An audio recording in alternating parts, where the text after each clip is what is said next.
So, on the road with Bill Moore, here again at FILEX on day 3. It's actually only day 2, but I got here a day early just for the fun of it.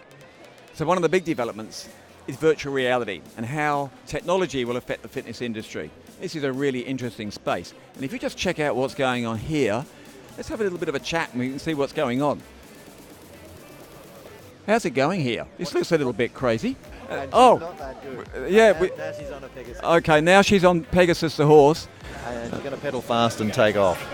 She's going to fly through this forest. What she's seeing is three-dimensional.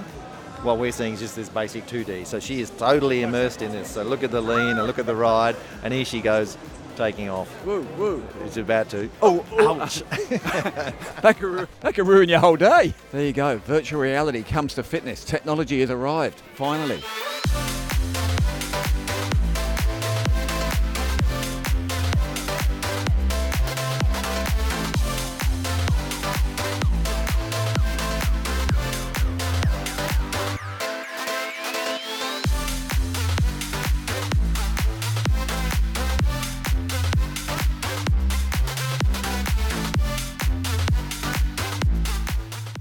Michael, you've written a book, Kids Don't Get Cancer. Can you tell us about that?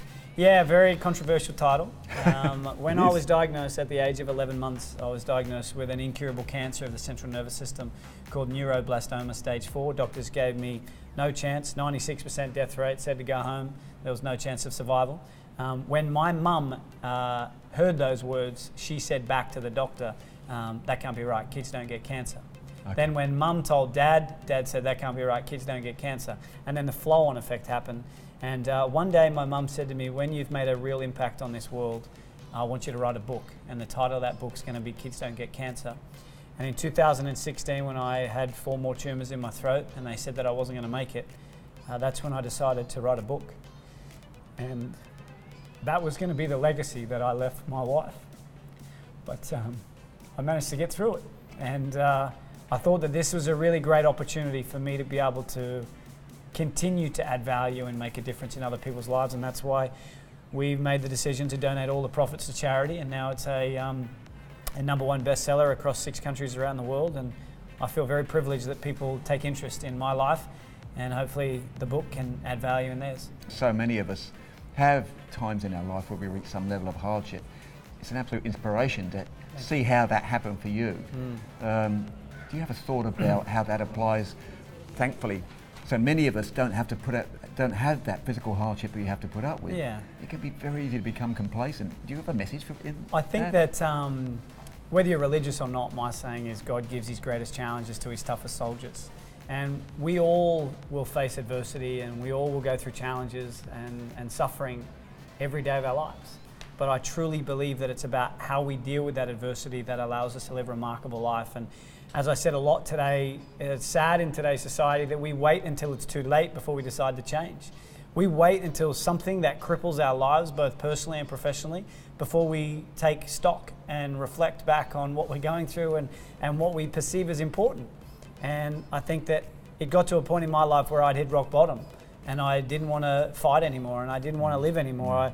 I spent, a quarter of my life in hospital. I've been told over and over again that I was going to die at a heart attack when I was 12 and 18 and had this big corporate career and created this empire of what I thought was important in wealth, but the one thing that it didn't bring me was happiness. And I think sometimes, not only do we need to stay present and be, keep our heads where our body's at, but I think it's also important, especially in the industry that you're in, is that you regularly reflect on how far you have come as opposed to how far you still have to travel. Because that gives you a chance to give yourself a pat on the back and say, you know what, I'm where I need to be. I want to continue to add value. I want to make a difference. And what a remarkable industry to be in, to have that opportunity and that ability to touch people's lives every single day. It is a real privilege, and I hope that they understand that, but also it's a massive responsibility. And the more that they can take that into their hearts and be passionate and excited every morning to get out of bed and go into this world and make a difference, that's a true honour and a great privilege. Yeah, I think there's an awareness of that today that Yeah. you certainly prompted. Well, we feel very privileged to have you come and speak here at FILEX. I feel very privileged to meet you, and there's a whole queue of people out there that were queuing to buy this book, that to have you sign it that feel the same way. Michael, thank you very much indeed. My pleasure. I'm a hugger. Bring it in.